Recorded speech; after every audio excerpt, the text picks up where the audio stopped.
11 पदर शेषांश लिखा जाउछि राजा ताहार बंधु हेबो। आज शीर्षक राजांकर बंधु हो। राजांकर बंधु आमे जदि जहन पुस्तक तार 15 पर्व 14-15 को देखिबा सेठी ए प्रकार लिखा जाय। जहन 15 पर्व तार 14-15 रे कोन लिखा जाउछि प्रभु जीशु कहिले मु तुम्भमानकु जेउ आज्ञा देउछि ताहा जदि पालन करो तेबे तुम्भे माने मोहर बंधु। प्रभु जीशु कहउचंती मु होचे तुमरो बंधु जदि तुमे आज्ञा सबु पालन करिवो। तापर 15 पद कोन लिखा जाउछि मु तुम्भमानकु दास बोली कहू नाही कारण कर्ता कोन करंती दास ताहा जाने नाही। बस आउ दास बोली कहू नाही प्रभु जीशु कहउचंती कारण कर्ता कौन करे मालिक कौन करे गिरिहा कौन करे ताहा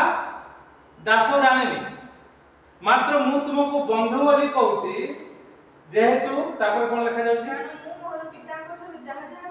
जहा जहा सुनी अछि सेही सब तुमको जणै अछि सेही सब जणै अछि। अर्थात सब कथा तुमे जानिबो स्वर्गीय कथा जगतर कथा आत्मिक कथा जागतिक कथा सब विषय तुमे जानी पारिबो। तुमे मोर बंधु हो राजांकर बंधु हो। कारण जदि आमे देखिबा एई राजा को प्रभु जीशु से राजा मानकर राजा प्रभु मानकर प्रभु सर्वशक्तिमान ईश्वर प्रकाशित तार 19 पर्व 6 पद रे लिखा जाउछि तांकु राजत्व दिया जाइछि 6 पदर शेषांश रे। प्रकाशित 19 पर्व 6 पदर शेषांश रे कोन लिखा जाउछि कारण प्रभु हमको सर्वशक्तिमान ईश्वर राजत्व ग्रहण करियछि। राजत्व ग्रहण करियछंती से जदि से राजत्व ग्रहण करिसंती तांकर राजत्वर अधीन रे रही आमानकु तांकर बंधु हबाकु हबो। बंधु हबाकु हेले लेखा जाउची जेउ लोक हृदय रे सुचिता भल पाए हृदय रे सुचि अंतकरण खोला लोक खोला हृदय लोक कपट किछि न थाए जहार अष्ट अनुग्रह युक्त तार ओठरे जो कथा बारिबो खाली अनुग्रहर कथा अन्य मान को रक्षा करिवार कथा आशीर्वाद दबार कथा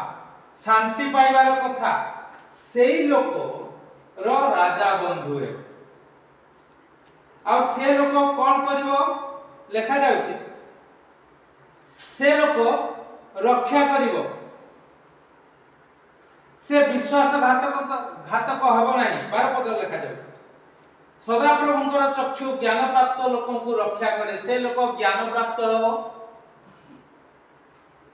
आ से ज्ञान पाइले प्रभुंकर चक्षु ता ऊपर रहइबो हमर राजांकर आखि ता ऊपर रहइबो प्रभु जीशुंकर आखि जे कि राजत्व करचंती 19 पर्व तार 6 पद अनुसार प्रकाशित तांकर आखि आम ऊपर रहिबो एई लोक ऊपर रहिबो। आउ प्रभु ताकू रक्षा करिवे मात्र ता पर पद ता तळु को लेखा जाउचे विश्वासघातकर कथा से उल्टाई पकांती से कथा रक्षा करि परिबो। कारण प्रभु जहा से कहिबो ताकू गोटिए गोटिए गोटिए गोटिए प्रभु छोट हो बड़ हो जहा कहिबो से ता रक्षा करि परिबो। मात्र जदि से हृदय रे सुचिता भल पाइबो नाही तार अष्ट जदि अनुग्रह युक्त कथा कहिबो नाही राजा तार बंधु हेबे नाही आउ से विश्वासघातक हो आउ तार कथा से रक्षा करि परिबो नाही जेते चाहिले। सेथि पई प्रभु जीशु कहले तुमर ह कथा ह हो ना कथा ना हो एथिरु जहा अधिक ताहा मंदरु जन्मे। अर्थात जो माने जीशुंकर बंधु हेई नाहंती राजांकर बंधु हेई नाहंती आउ जो माने हृदय रे सुचिता को भल पाई नाहंती से माने विश्वासघातक हेबे आउ सेमानकर कथा एपट सेपट हो। पुनी जहा 10 पद पढिलु विरोध और अपमान निवृत्त हो तहिरे कली बाहरी जीव पुनी विरोध अपमान निवृत्त हो निंदक को कौन कर दियो बाहर कर दियो। अर्थात शैतान जो निंदाकारी कौन कहिला से आदि पुस्तक रे नारी को आसे कहिला आगो एक ही सत्य परमेश्वर तुमको जो कथा कहितंती तुमे खाइबो नाही यह कौन सत्य लिखा जाउची तीन पद एक पद लिखा जाउची उद्यानर कौनसी वृक्षर फल खाइबा को परमेश्वर तुम मान को निषेध करि अछंती कि आदि पुस्तक 3 पर्व 1 पद निंदक को बाहर करि दियो तहिरे कळी बाहरी जीवो प्रभुंकर बंधु हवा पाए हेले एहा को हमकु बुझिबा को हो कोन खळ लोक लिखा जाउची सदा प्रभु परमेश्वर निर्मित भुजर पशुमान मध्य सर्प सर्पापेक्षा फल थिला से नारी की कहले आगो एक ही सत्य उद्यानर कौनसी वृक्षर फल खाइबा को परमेश्वर तुमको निषेध करि अछंती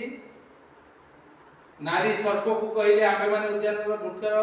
समस्त वृक्षर फल खाइबार केवल मध्यस्थित वृक्षर फल विषय परमेश्वर कहितंती तुमे माने ता खाइबो नाही और छुइबो नाही ता कले मरिबो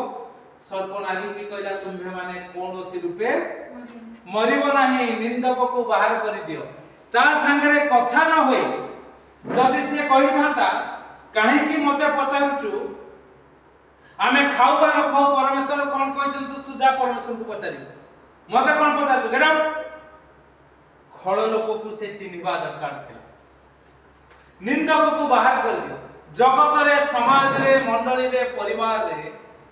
भरपूर है कि रहितंती भल लोक आ भरपूर है कि रहितंती खळ लोक मंद लोक तांको गेट आउट करबा दरकार मंद आ भल को स्वीकार करबा दरकार तेबे जाई समाज रे परिवार रे मंडली रे जगत रे कळी बाहरी जीव लेखा जाउ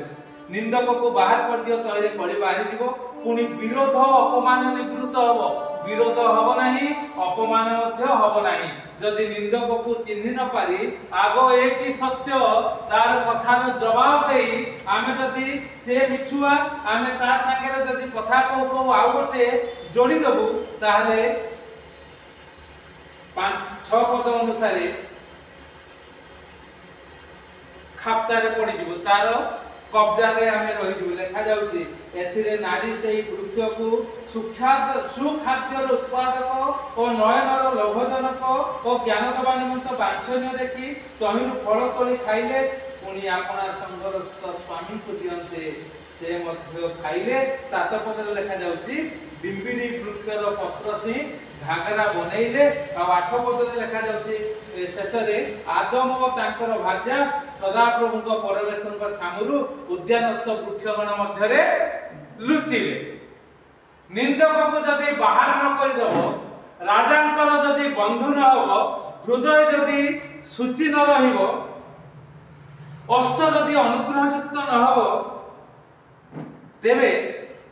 आमको प्रभु रक्षा करि परिबे ना राजांकर बंधु होई परिबा नाही आमे कोन करिबा से आदि पुस्तक 3 पदर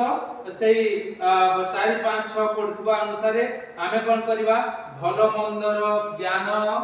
भूल भाव रे पाइबा परमेश्वर वाक्य को अवज्ञा करिबा निंदकर कथा को सुनिबा आउ जहा परमेश्वर मना करचंती ताहा को सुखाद्यर उत्पादक बोली नयनर लोभजनक बोली ताहा को भाबिबा आ ज्ञान देवा निमंते वांछनीय देखि परमेश्वर जहा मना करचंती ताहा को करिबा आ निज स्वामी को बा स्त्री को ताहा मध्य करैबा डिंबिरी वृक्षर पत्र से घागरा बनैबा अर्थात ईश्वरंकर पवित्रता बिहुने अन्य पवित्रता को आमे खोजिबा आउ परमेश्वरंकर छामुरु लुचिबा प्रिय माने राजांकर बंधु होबा पई आसु आमे एथि प्रति सजाग हो सतर्क हो अधिक सचेतन हो जागृत हो निजको प्रभु को निकट रे समर्पण कर दो हृदय रे सुचिता भल पाऊ अष्ट अनुग्रह युक्त हो राजा हमर बंधु होंतु से हमको सहाय्य करी हमको ज्ञान प्राप्त बोली देखंतु रक्षा करंतु आउ निंदक को बाहर करबा पई सहाय्य करंतु कली को बाहर करि देबा विरोध अपमान रु निवृत्त रहिबा प्रभु आमान को अनुग्रह आशीर्वाद करियो प्रभु ए चिंता रे हमको आशीर्वाद करंतु आमेन।